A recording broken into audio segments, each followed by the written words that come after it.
Hey everyone, you can let me know if you can hear me okay.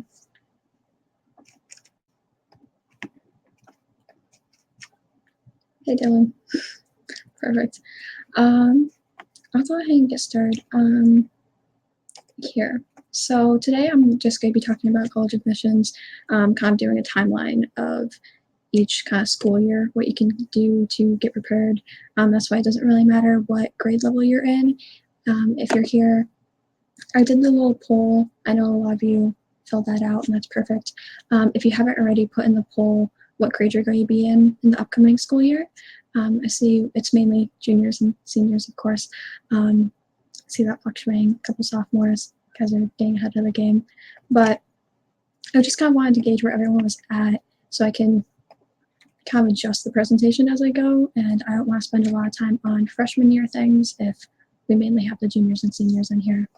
So, and also if you have any questions, feel free to put them in the chat, but try to put them in the ask a question side there.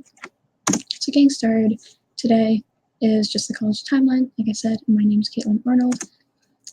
For today, I'll be going over kind of the stream calendar, looking forward to the other events that I'll be doing with college admissions and the college application process. I'll be introducing myself, and you guys can feel free to do the same when the time comes. I'll kind of be going over freshman, sophomore, junior, senior year tips and tricks for extracurriculars and clubs and classes and stuff like that. I'll be comparing dual enrollment in AP as well, because I know a few people were wondering about this, and I don't have experience in like IB or ACE classes or anything, so I can only compare DE to AP. But I want to talk about those differences and compare those, and then just give some general tips and advice. And of course, you can ask questions at any point. You don't have to wait until the end. But so a little bit about me. I am here we go. Let's actually go stream schedule. So in 2 days, I'll be doing a stream. All these are going to be at the same time at 4 p.m. Eastern Standard about how to stand out to colleges. And then in a couple days on Friday, I'll be doing the Coalition and Common Applications, going through how to fill out those, kind of the wording of those.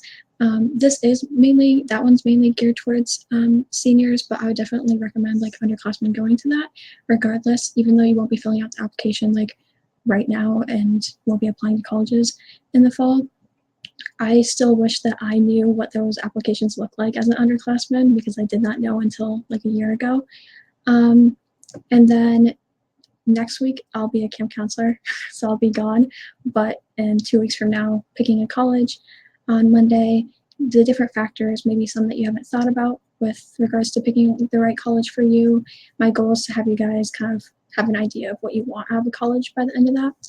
And then on Wednesday, college essays, interviews, visits, orientation, and possibly maybe one of my other Fiveable intern buddies that just went through senior year can help me out with a financial aid one, just to give you guys different perspectives. If you guys do want a financial aid stream, we could do that, and that could be Friday. But yeah, it depends on what you guys want to see and what you guys kind of need help with or anything. So a little bit about me. I am a first year in the fall advertising major at the University of Florida with a minor in nonprofit organizational leadership.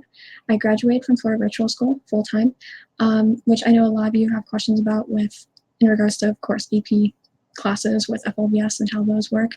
I did my entire high school career through FLVS, so I know I saw some questions on the Facebook board too about FLVS classes and AP Calc and stuff. I've done APs through FLVS, so if you have any questions about anything like that, I'm your person.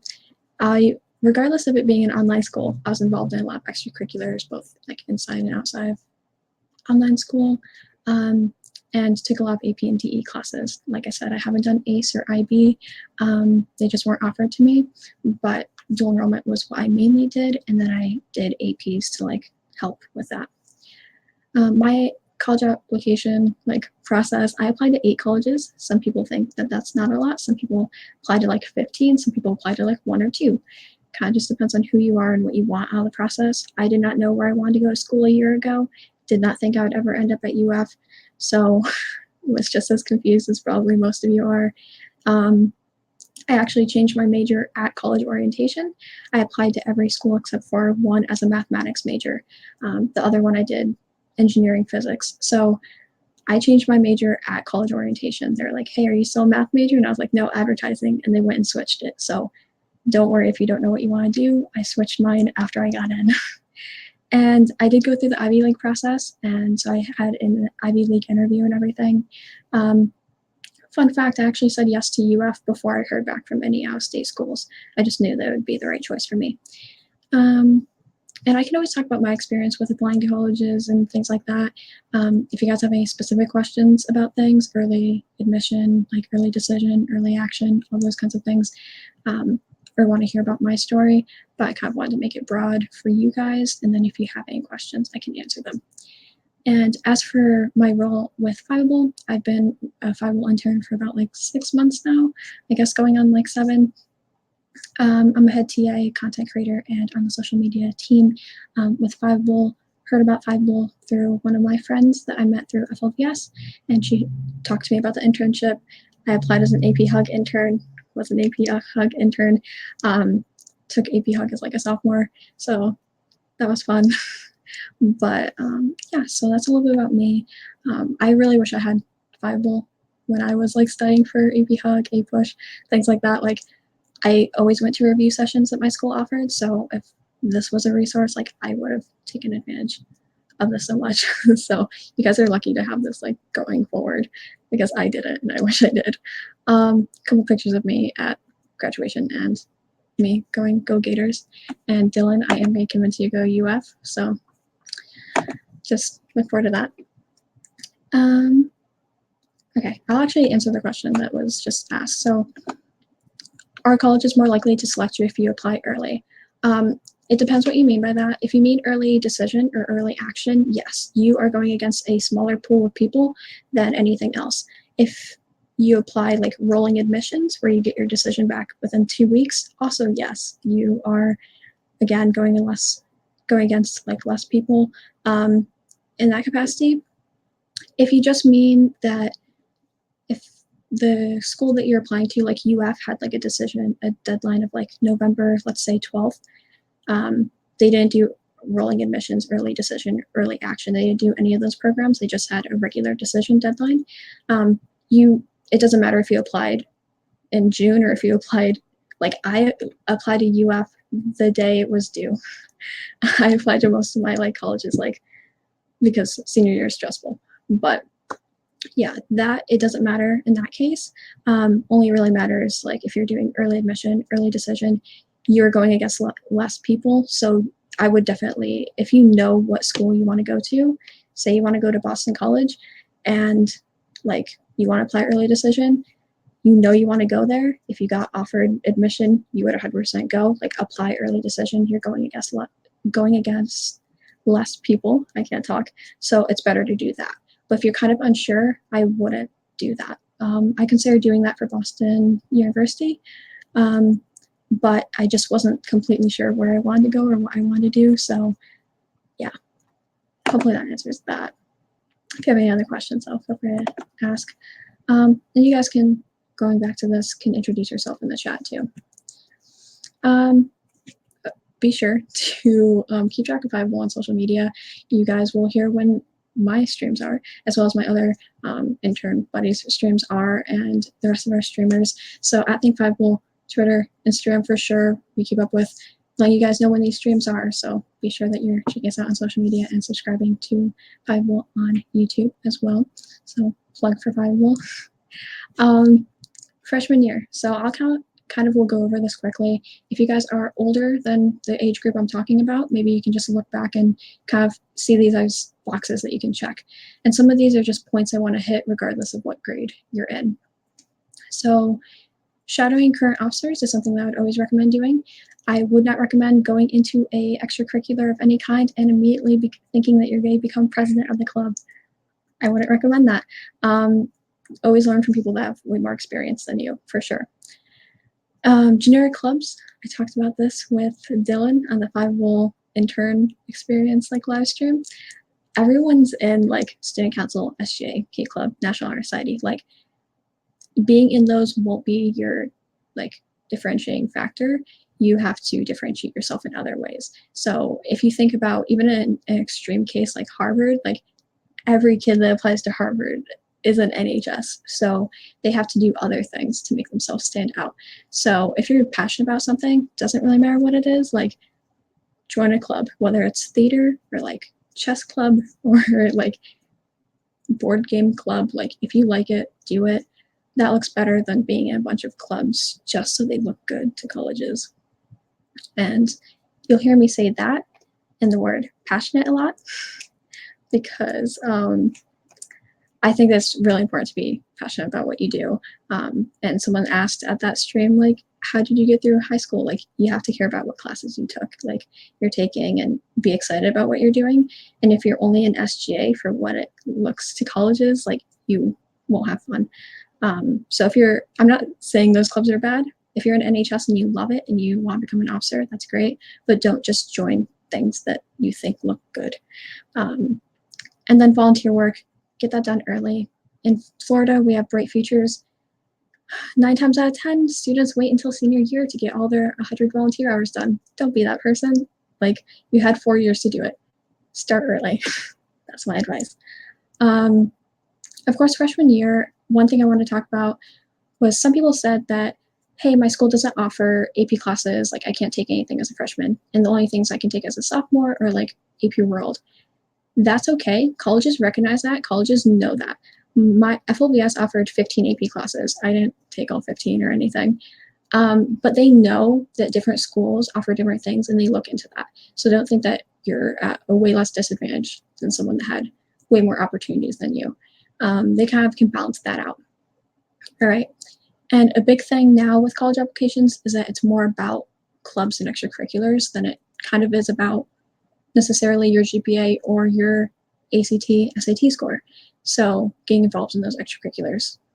I'm always repping extracurriculars. I got a scholarship for it. Like, I love getting involved in clubs. I think it's really where you make a difference. But yeah, I just wanted to throw that out there. If you're worried about AP classes, like your school doesn't offer a lot, or ones that you're really into, like colleges get that. They're not going to really like put someone down because their school only offers 7 and someone else has offered 30. Like, they understand the differences there. Something that I did freshman year was take required classes because I did not know AP classes existed freshman year. No one told me anything. I moved here, like I'm a military brat, moved all around all my life, didn't really know what things were. So I took like PE and leadership and driver's ed and things like that my freshman year. Don't overbook yourself. Like, not overwhelming yourself and not comparing yourself are 2 things that you're going to see on all these slides, because I also think those are 2 very important things that become more important as you move throughout your high school career. So I'll kind of talk about those later on. Sophomore year, running for lower positions, I think is important. Some people just don't see themselves as leaders, and that's okay. But sometimes those people fit really well into lower roles like secretary, treasurer, historian, social media managers, things like that are technically like lower on the totem pole for clubs, but still very important to the club structure. So kind of working your way up the ladder, I think, is important, rather than thinking that you're going to immediately become president. Like, shadowing current officers still, I think, is important to learn from people that have more experience than you. And freshman year, it's okay if you join like 10 clubs or something and you just go to club meetings and then you are like, oh wait, no, I only like these 2. That's okay. Like, testing out what you like is better than not trying at all. Kind of my suggestion. And then, so sophomore year, you kind of want to narrow down what clubs you like. If you ever see anything as a chore and you go, oh gosh, I don't want to go to my NHS meeting, like, don't be in the club. Like, it's not worth it. You have to put on applications like what you did in the club. And if all you can say is I attended meetings, like, join something where you're excited about it and you want to do work for it. And that'll make a difference, rather than, again, NHS. Volunteer work, keep volunteering. Colleges do like to see volunteer work. And a big thing with extracurriculars is they want to see consistency. They don't want to see that you joined one club, you quit it, you join another club, you quit it, you join one club, you quit it. Like, they want to see kind of a consistent pattern. It's okay if you quit some clubs. Things happen. interests change, but don't like jump around to the point where you're never consistent with anything. I see a few questions too. Do colleges look down? I'll start answering it. Do colleges look down on people who are in generic clubs, or does it just not help you? I would say they don't look down on it. I would say they would only look down on it if you say you're an NHS and you can't explain anything that you did in the club. Then that might be an issue. If you're like, I was in student council, but I didn't really do anything. I only attended meetings. Then it would look bad. But they're not going to look like NHS looks good because it's an honor society. Student council looks good, but kind of don't do it just because it looks good was kind of my point there. And yeah, everyone's in those clubs. So they help if you're doing something in them. But otherwise, if you're not going to do something in them and be like active or try to be an officer or anything like that, then I would just say skip it and do something that you care about. And that includes sports and stuff too. I always forget sports are a thing. I actually did academic team, which in the state of Florida counts as a varsity sport, which should not be a thing, but it is. Are you a college freshman? Yeah, I'm a rising college freshman. So I went through college orientation and everything already. So fun times. Dylan, that's awesome. I wanted varsity stuff like as a joke for academic team. We went to state every year. I mean, I feel like that counts. It's kind of, I mean, I play soccer, so it kind of, I feel like it doesn't count. Details did you include on your college resume? I dual enrolled, so under education, I would put like my dual enrollment stuff. They know where you go to high school. That doesn't really matter. Any certifications, anything. The main thing is like awards. If you got any awards, scholarships, recognition for anything, whether it was in your clubs or I always say clubs. Everything in my life comes back to clubs. Anything like that, I would say. And then when you put in experience, I personally did not have a job. I moved around a lot, so I couldn't really consistently have a job. So I put all my extracurriculars. But you don't want your resume to be like 8 pages, so just keep the ones that are the most important that fit on one page. Like I had president of tech club, president of peer tutors, I think president of national English, and then president of science national honor society. I think I had my 4 presidential positions on there. So just your main extracurriculars that you care about and can talk about. And then if they contact the sponsor for the club, they'll say good things about you. Not that they would, but just kind of keep that in mind. And then awards, I had quite a bit there, so I didn't have to worry about that. And then skills, like online school, obviously, is like you're an independent learner, things like that, but you have good teamwork skills.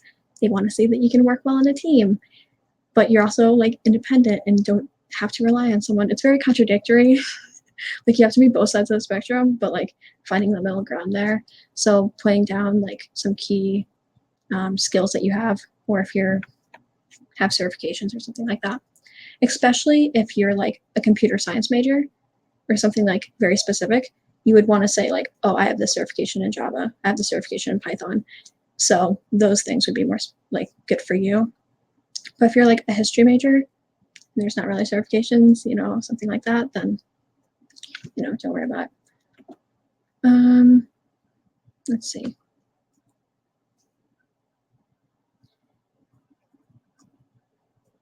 Okay, do all colleges interview? No, they do not. I only had an interview for Dartmouth. And even Ivy Leagues and like Duke, and my friend applied to Duke and they did that. Emory does interviews. Some of the more higher level schools do interviews, and all the Ivy Leagues, but they don't give an interview to everyone because that would be impossible if like Harvard gave an interview to every single student that applied, because that would just be way too many people. So they do alumni interviews. So it's not someone from Dartmouth that interviewed me, it was an alumni. And then they report back and have to fill out information back to Dartmouth about my interview with them. So that's kind of how that works. But no, most colleges don't. If you know where in Florida that I applied, asked, it was only Dartmouth that I had, and schools like Duke would, you know, things like that. Okay, if your school doesn't have a super intense club structure, if your leadership positions actually do much as far as meetings, I can definitely relate to that. My National Honor Society did like nothing for like 3 years, so that's why I didn't even put NHS on my application, and I was like secretary of it, and I was like, we don't do anything. So I would say one, you could always start your own club. That's kind of something I talk about later on. You could start your own club if you're interested in that, interested in a particular thing. You could. But Dylan, like number one, you don't have to worry about anything. Doing internships like this, having a job, doing sports, like there's always other alternatives. There's always a way that you can be a leader in whatever you do. I'm a camp counselor now, and it's like I'm a leader in that particular thing. You're a leader in Fiveable, so you don't have to worry about it. I don't even know what you're talking about. But that kind of thing. You always become a leader in whatever you do, and I think that's more important. If you volunteer I volunteered at my local library, and getting kind of that leadership position in there. So I'd look for other ways to volunteer or something like that. There's always like leadership positions in volunteer and like organizations and stuff like that. Always other ways to get involved. Okay, do you have a higher chance of getting into college if you have a decided major when you apply? If you're kind of saying compared to going in exploratory or undecided or undeclared or whatever the school calls it that you're applying to, not really. It doesn't really matter what major you say that you're going into. You always change it. College students change their majors like 5 times within their like college career.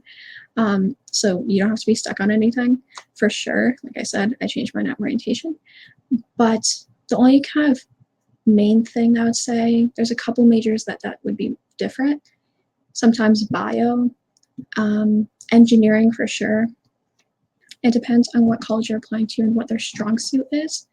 At UF, like a lot of kids are like health sciences, bio majors, and engineering is very competitive. Engineering is always competitive, like no matter where you go. So if you were unsure, like you could literally say that you're a history major and then change it later on. Like I'm not saying do that, but I'm saying like I could have. Like I applied as a math major and went to advertising. Those are in 2 completely different colleges, like opposite things. So you might want to go for something less competitive if you're unsure. That would be my advice if you're kind of unsure.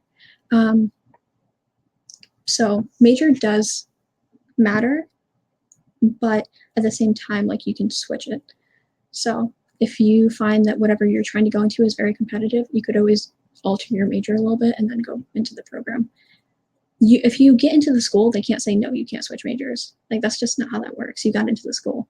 So you can always switch majors later on. Most people do.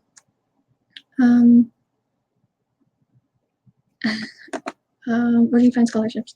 So of course, any sort of like online scholarship website, but you have to think about all the kids that are going on those websites. I would go for things very specific. My dad was 100% disabled from the Air Force, so there are scholarships for that particular like dependence of, 100% disabled like veterans, like very specific scholarships. There's literally a scholarship like you wear glasses. There's a scholarship for that. Like anything, there's a scholarship for. So like I would go for those or look up companies. A lot of times, like my friend won a Burger King scholarship. Looking up those specific scholarships and what companies have like what scholarships is a better way, in my opinion, of finding scholarships. Or looking up engineering scholarships for females, X, Y, and Z. You're going to find more specific scholarships targeted to what you're doing. They're going to have a lower like application pool, is what I'd say. And Raise Me is another way that you can go too. And I can always talk about financial aid if that's something else that you guys want to stream about. If you apply to engineering, will the college consider you both College of Arts and Sciences and College of Engineering? They would consider you, at my school, it's College of Engineering. You're just College of Engineering. Unless you double majored in something, you're in that particular college. I was in the College of Liberal Arts and Sciences as a math major because of math's technically science. And now I'm in the College of Journalism for advertising. So if you apply to engineering, you'll be just in the College of Engineering. You can't be like both for one major. You'd only be both if you double majored in something in like arts and sciences, if that makes sense. So you'd be College of Engineering. And that application pool is going to be a little bit more rigorous. Let me see here. One thing that I don't know how many of you are pre-med or thinking about pre-med. I'm trying to think here.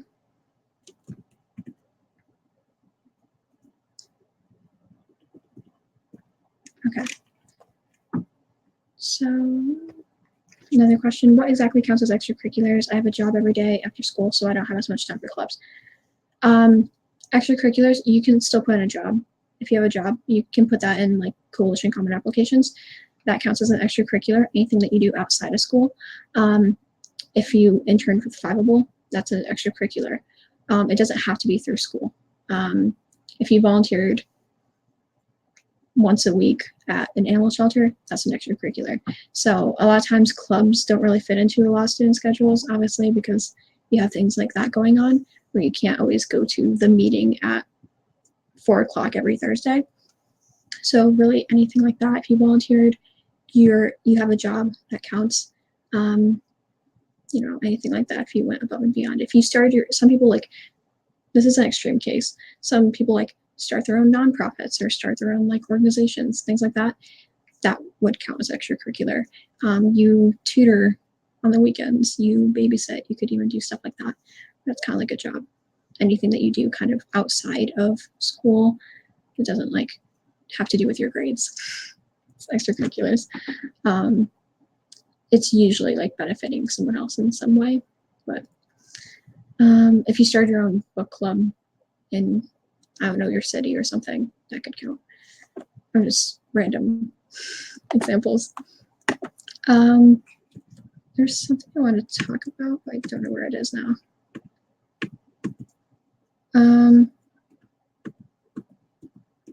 Let's see, maybe it's, I don't know. But I did want to talk about pre-med, if any of you are pre-med. My friend went into, yeah, I had a thing on pre-med. We'll find it. Again, I don't know how many of you are going pre-med, thinking about pre-med, pre-health, which includes like pre-dentistry, pre-vet, physical therapy, anything like that.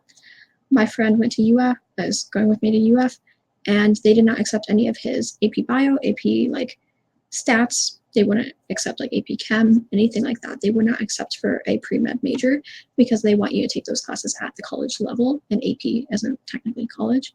So they did not accept his bio or stats credit. And they would probably accept like psych and things that are like humanities based, but actual things that counted towards like medicine, they want him to take as like Bio 1 rather than AP Bio. So he has to retake stats because of that. So that's just something to think about. And that may not be at every school, but I can see that being at a lot of like higher level schools. Because obviously if you have a doctor, you want that to be, like you want them to have taken those classes in college, not be like, oh yeah, I took that as a sophomore in high school. You're gonna be like, wait, what now? So they want those students to like know what they're doing. Yeah, I stopped on that slide. I can talk about this too, senior year. Running for president's important, being an officer in those clubs, captain of your sports teams. Always shadow people, allow people to shadow you, train new people, but like kind of Dylan pointed out, so people, believe it or not, so many people do this. Like I've met so many people that do this, especially senior year. A bunch of seniors will join different honor societies just for the graduation regalia. Don't be that person either. Like don't join clubs just because you get a stool, pin, cord, things like that. Like literally no one cares at graduation. You're still all walking across the stage, still getting the same diploma. Like you're still going off to college. Like don't care about those material things. Like it really doesn't matter how many like fact, like how many like cords you have around your neck. Like no one really cares. Like the only people that care, like usually the people that want the graduation regalia are the people that didn't do anything. The people that worked hard don't need graduation regalia to show that they worked hard, you know? So, yeah, I mean, I had a lot because I actually worked hard in the clubs I was in. But great, Dylan. I've taught you nothing. Thank you so much. Another topic, ACT, SAT, and like subject tests. I think that's another important topic to discuss. Okay, so I can talk about my experience with it. No, Dylan. UF all the way. But ACT, SAT, subject tests, I took the SAT 3 times and I scored the highest my first time. I don't test well, and that's the case for a lot of people. Some people test really well. I particularly didn't test super well. You too, Dylan. Thanks for popping in. But yeah, I took the SAT a lot. I still got into colleges. No one really tells you what a good score is and what a bad score is. And that was my issue, was like, I got my first score back and I was like, is this good? Is this bad? I don't know. Like, and so like, it's okay to do a little lower on tests as long as you have those like extracurriculars in your GPA and stuff like that. It's okay to lack in a couple ways, but still be good in other ways. Now, if you lack in every way, if your GPA is low, you have no extracurriculars, your SAT score is low, everything, like that's an issue. But if your score is low and everything else is okay, yeah, let's talk about this right now. How important is the SAT, ACT? So again, I took it 3 times. I scored the highest my first time. That was a bitter moment for me, but it's different for everyone. If you, as a general rule, I don't know how many of you have taken PSAT and you're worried about taking the SAT. My PSAT, I scored way higher on the SAT than my PSAT scores. So don't worry about that. The SAT and ACT, I would say, are kind of already becoming less important. There are certain colleges I applied to, I'd say probably like 3 of the 8 colleges I applied to, that said, hey, if you don't want to submit your score, that's okay. We understand that most students, this isn't the best way to represent their academic ability, and they don't require you to submit your score. Now, with that comes trickery, because in order to get scholarships, especially for private schools or out-of-state schools, you have to submit your scores. So even though they say you don't have to submit your score, like unless you're financially like perfect, you still kind of have to submit scores. Even the colleges that said they didn't want them or didn't require them, I still submitted my scores. But scores in general are becoming less and less important. Now, that's not to say don't try. Study, I would say getting a tutor, going all out, getting like 8 prep books, taking a prep course, it's not going to do that much. Like, you studying on your own is important, using like, I don't know, some resources. I would say do a couple practice tests. My general rule of thumb is take a practice test for the ACT, take a practice test for the SAT. Sure, one you feel better about, whether it was score-wise or you scored similarly, but you really like the SAT better, stick with that one. Don't spend a bunch of time and money taking tests. Learn from my mistakes. I am so stubborn. I was like, I'm gonna get higher. I hit 2 scandals. Like last year, the June test had a scandal, and I took it in August, and the August test had a scandal, and I was like, oh, I'm done. It's becoming less important, but it's still a factor, especially for scholarships. It's such a factor. So they kind of base certain things off of that. So College Board is very frustrating. They, on purpose, they say they equate tests, but it wasn't equated right. There's kids that missed one question on my June SAT and they got like a 1560. And they're like, wait, that would be like a perfect score otherwise. And they were like, oh, whoops. And you're like, how can you not see that? Or all the kids that don't have the money to pay for the SAT and they use their free waiver on that test. There were Well, when I took the June one, it was hashtag rescore June SAT. Like I said, everyone got like way lower than what their score would have been. In August, they reused the test, and so people already knew the answers to it, so people cheated. And that's not fair to the people that didn't cheat, right? So things got like messed up. I would say, general rule of thumb, yeah, they have the resources to make new tests. I don't know why they don't. Don't ask me, like they should.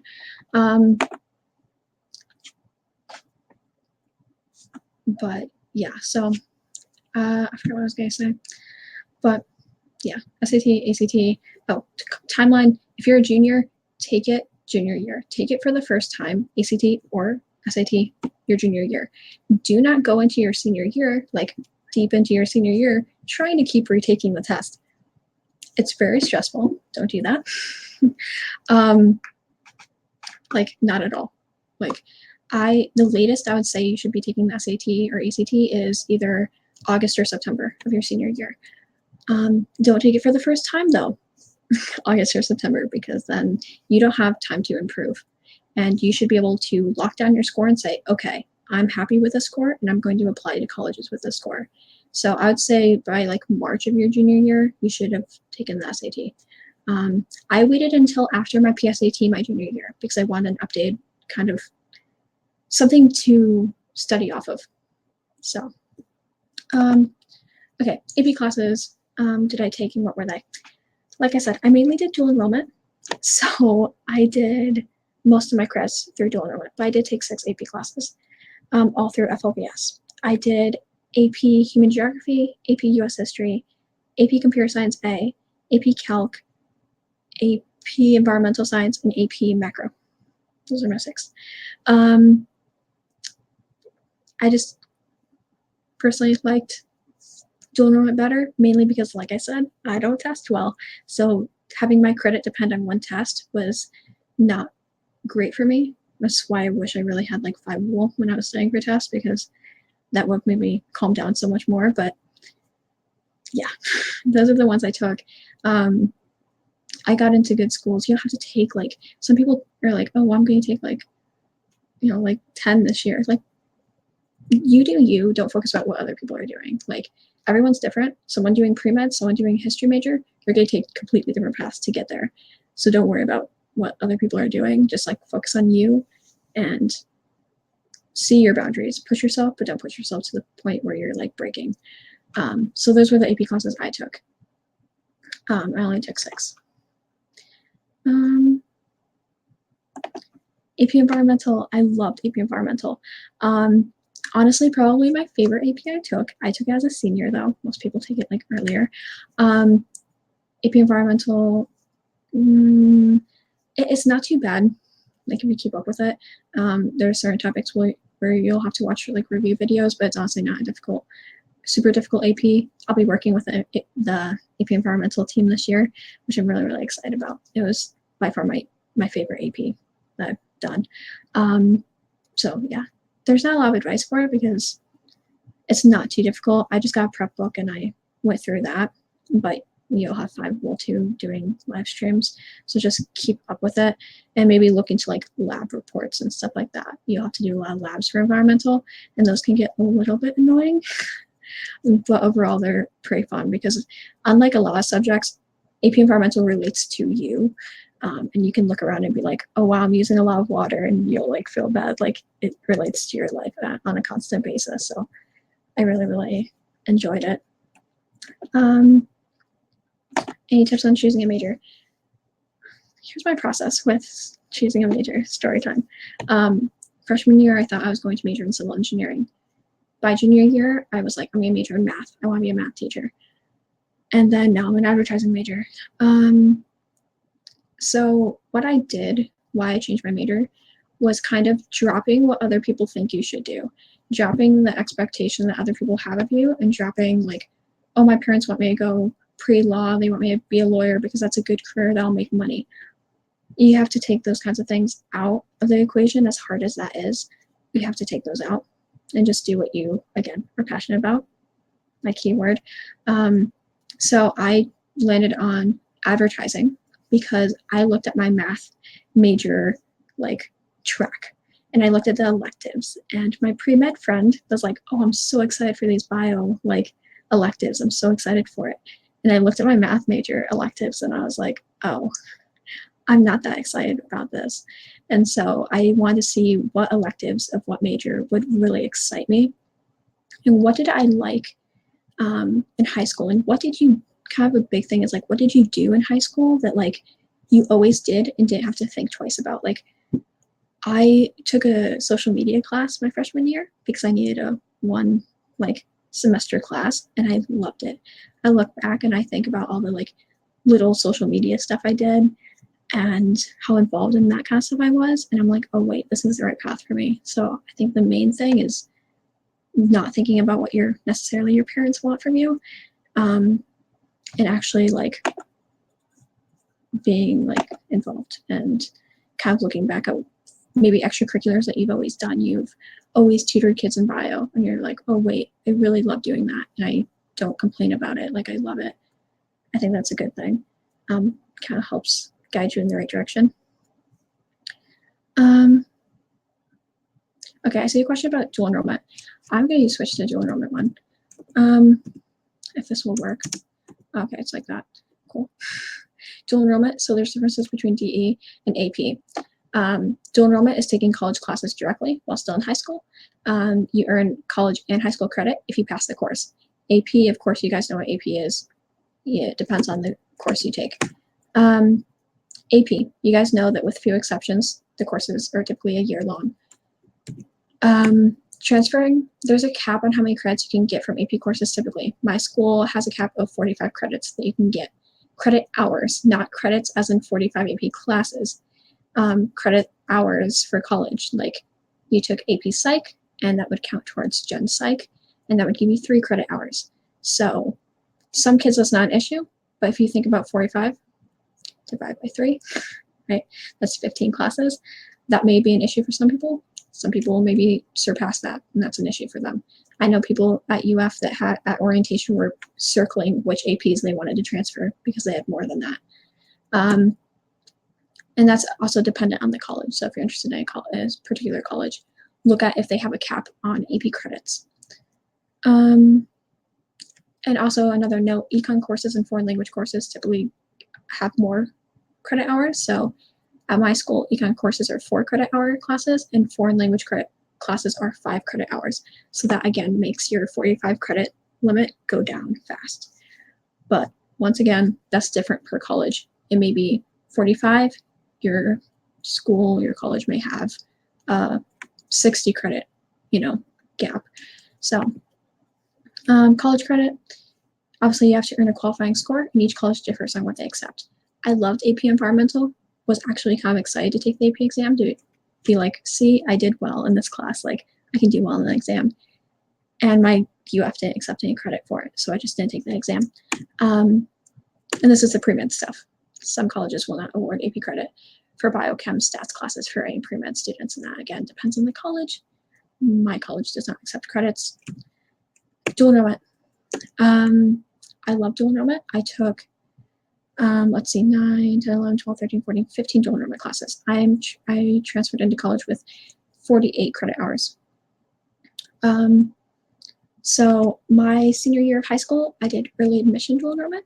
So I took a total of 9 college classes throughout both semesters, 5 the first and then 4 the next. Course length, each one lasts for 1 semester, which means I took general psychology instead of taking AP Psych, which meant that people that took AP Psych had to take a year-long course. I was able to get 2 classes done within the time someone was able to do AP Psych.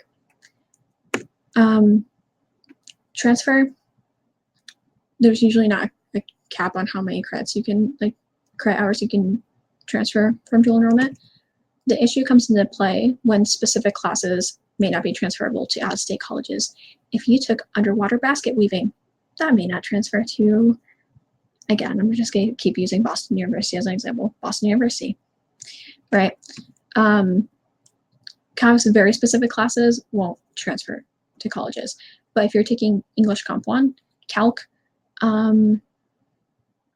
general psychology or intro to psych or intro to sociology, American history, kind of like general classes, like that would count towards your gen eds, they mostly transfer. A lot of people will say that a big myth, by the way, is that colleges like AP better than dual enrollment. It's not really accurate. It's good to take both. It's good to show that you're good at both. But they don't like look down on you if you only did AP or if you only did dual enrollment. Like, it's still college classes. The biggest thing is colleges won't accept you if you have no credit, no like college experience. They don't want those students. You may get into a semester that you don't want. Like, most kids apply to fall semester, and you might get in summer, be offered summer semester, because they want to test you out and see if you can do college classes. So none of you have to worry about that. You guys are obviously good. But college credit, if you pass the course, you get credit. The bad thing about that is that your GPA transfers with you to college. So it depends on the college, is if they transfer your entire GPA or if they transfer just like the classes that you transfer over. But obviously, unlike AP, you don't have one test dependent on your credit. But unlike AP, where say you took an AP class and you failed the class all the way through, but I don't know, somehow in an alternate universe you got a 5 on the exam, they don't care about you failing. Well, I mean, colleges win like that you failed a class, but if you got a B or something, that B wouldn't transfer. They would just take the credit from your 5. But with dual enrollment, your GPA transfers. Your college GPA would transfer to when you go to college. The good thing about dual enrollment is you get to take very specific classes that maybe you don't know what you want to major in, so you can explore your interests. My sophomore year, or junior year, I took intro to business because I convinced myself I wanted a minor in business, and I took intro to business, and I was like, maybe not. This year, or my senior year, I took 3 education classes: intro to teaching profession, intro to diversity for educators, and like intro to technology for educators, because I really like learning about education. I find myself, I still have an education class on my schedule for next year. Like, I was able to take classes that your high school doesn't offer, right? They're not going to offer you those kinds of classes. And now, so I'll go back to answering these questions about it. So for pre-meds, do dual enrollment classes transfer better than APs for pre-meds? Yes, they do. My friend that did AP Bio, AP Stats, they wouldn't accept those, but he went up to Gen Chem 2 dual enrollment and they accepted those. Especially if you're staying in state, like, dual enrollment is better for that. But for maybe you might want to do dual enrollment for your more like science math classes, but you may want to do like AP Psych, AP Human Geography, those kinds of things for AP, if that makes sense. So there's certain things that are better dual enrollment, certain things that might be better AP wise, but for those specific like pre-med classes, dual enrollment will transfer better than APs. But don't take that for like set in stone. If you're applying to a college, reach out to their admissions. There's always an email for any admissions, at a college, and say, hey, I'm taking these APs going pre-med, will they transfer? And just double check. But with my school, they didn't accept anything. So back to this. How do AP classes and dual credit even matter for college? Your opinion, is it worth it? Yes. Dual credit, they do, if they obviously transfer. I was disappointed that I did a year of environmental science and it didn't transfer. Weirdly enough, my human geography credit gave me, class gave me credit, and everyone always told me like human geography doesn't give credit, and I got credit for it. So I would say it definitely matters. In my case, I'm going into college with 58 credits, credit hours, mainly from dual enrollment, but also some APs in there, my A-Push and AP Hug and stuff. And with that being said, to put in more realistic terms, your AA, to get your AA degree, some kids get it while still in high school. But for my AA degree, I only need 1 science class, and then I have my AA degree. So you can't really pass that up. That's so much more money. It allows you to double major double minor, it maybe gives you that buffer room to take some classes that are, you know, you don't know what you want to major in. But I would say always yes, like dual enrollment AP. Just don't overwhelm yourself with them. There's other things that you can do. If there's a class that you want to take that's, I don't even know, some schools have like technical classes, rather than taking an AP, like do whatever's best for you. Do you not start fresh with GPA in college? If you have dual enrollment credit, no. You don't start fresh, they transfer it over. AP and stuff like that, there's no GPA to transfer because they can't obviously do different GPAs for APs classes. But if you dual enroll, yes, you will transfer that GPA from that college to your new college, for better or worse, right? That might be great because you took you took 10 dual enrollment classes and you got all A's and you're transferring in with a 4.0, which gives you a buffer in college. Or you messed up a couple times and now your GPA is, you know, messed up a little bit and you're transferring into college with that. So it can be a blessing or a curse. You can look at it either way. But no, you wouldn't start fresh if you did dual enrollment. Again, which can be good or bad. Let's see.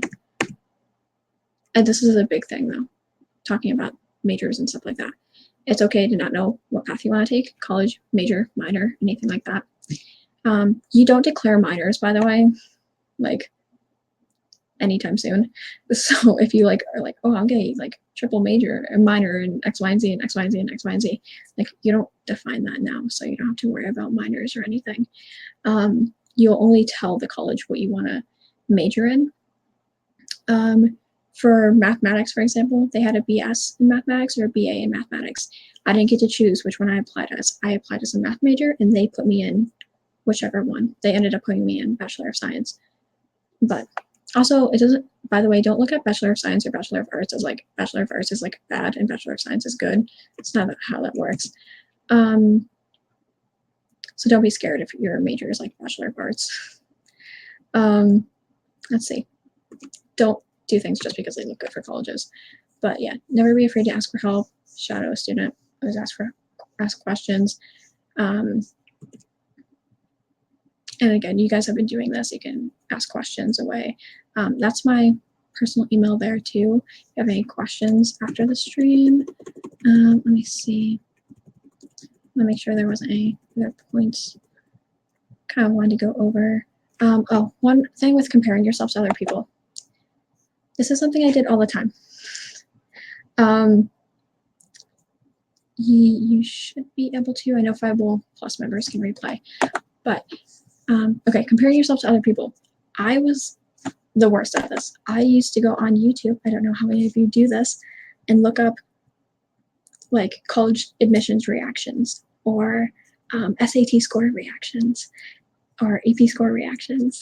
And I used to look at those and then go, yeah. And then I used to feel bad because number one, I'm sure most people don't do this, but you can very easily like change the HTML code and say that you got all fives. Like it's not like that hard to do that. So like don't look at those people and go, oh wow, I suck. I got a 3 and that person got a 5 and had that person get a 5 and I got a 3. Like I'm so dumb and that person's smart. Like you don't know like what they did and what you did. Like just don't do that. My recommendation is just don't look at those kinds of things. You can take advice from people. That's great. And you can watch kind of those kinds of videos. But how to get into Harvard, like if every single kid did what that video said, like they wouldn't all get into Harvard. Like, so just take it with a grain of salt.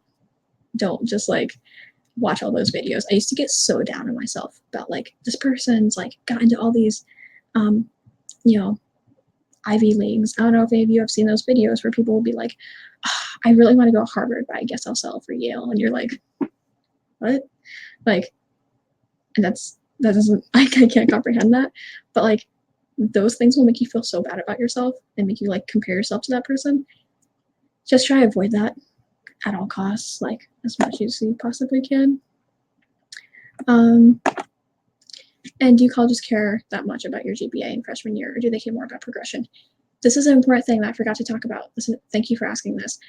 this, a lot of colleges don't really care about freshman year.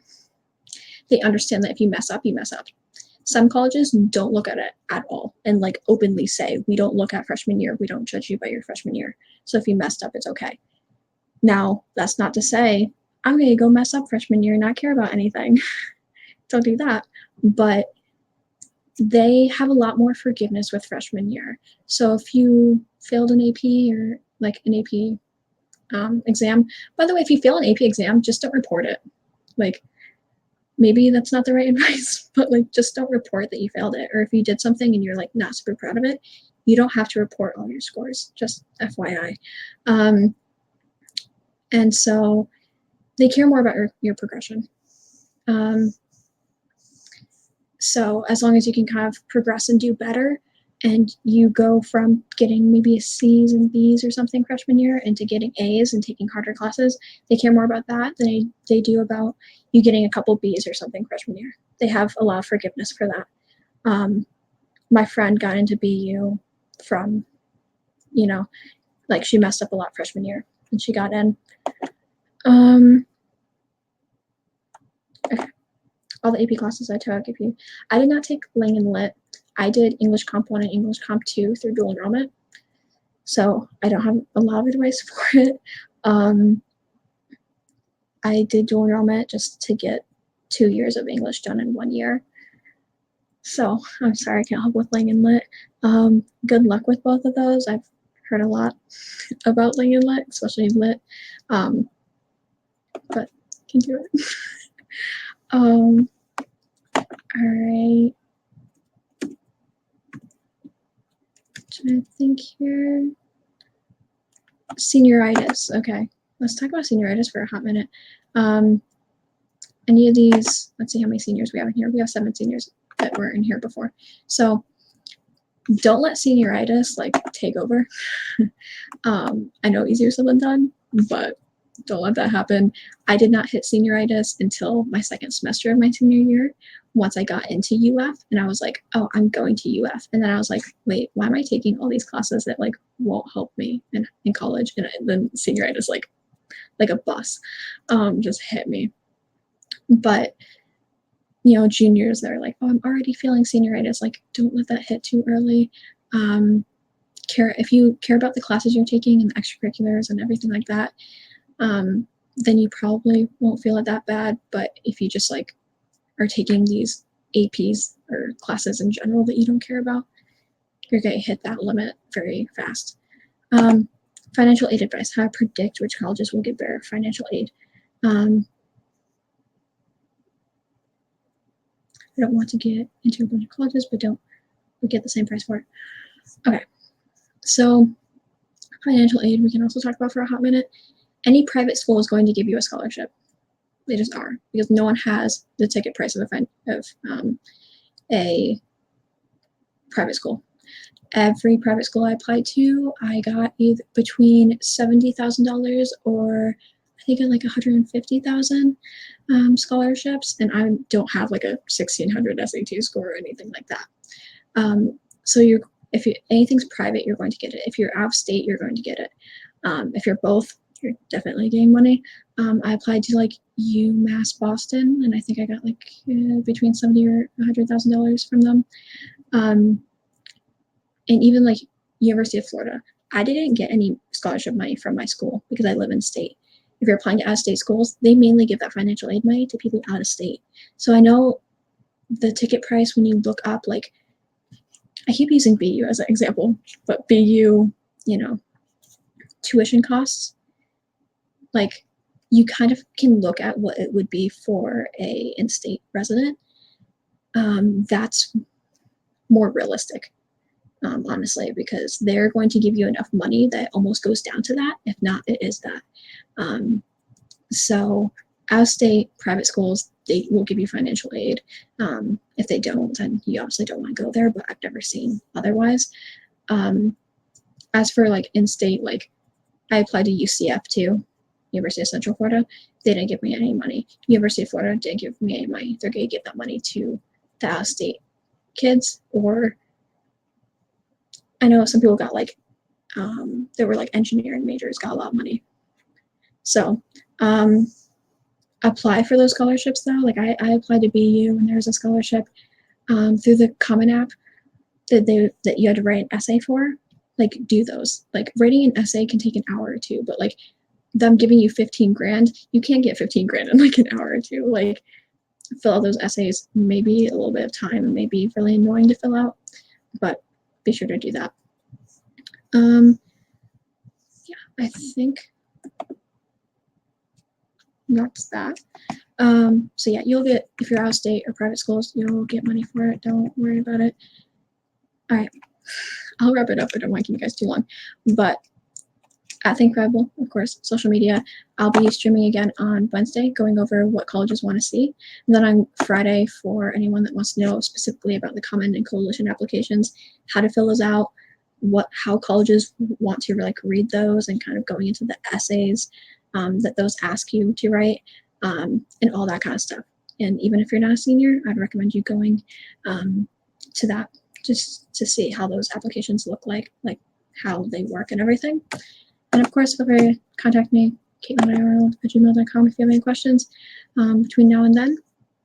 One more question to end the night. Not the night, I guess. It's 4 o'clock for me.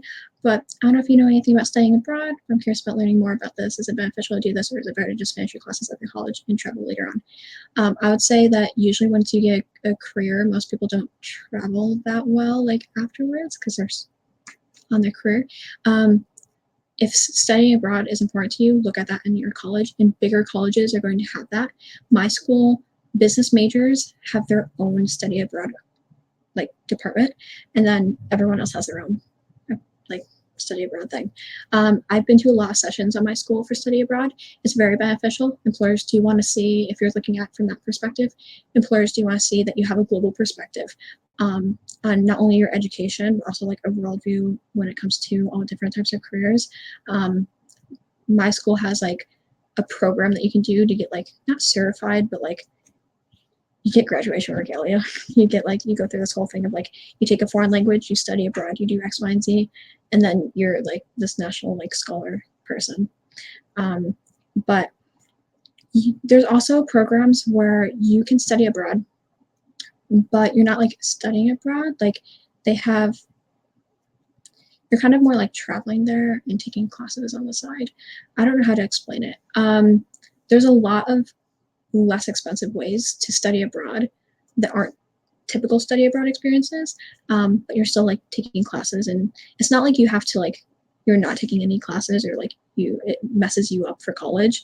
I would definitely, even though I haven't studied abroad, from people I've talked to and from going to the different sessions, employers want to see it, and it's a great experience because you're not going to really have that opportunity to just be like, all right, I'm going to go to, I don't know, Europe for 5 months. Like you couldn't do that while you're in a career. You know, you could maybe visit, but you wouldn't be like living there for a long time unless you got a job in that place. So 100% would say that's something important to you. Like make sure that your school has a lot of opportunities for it.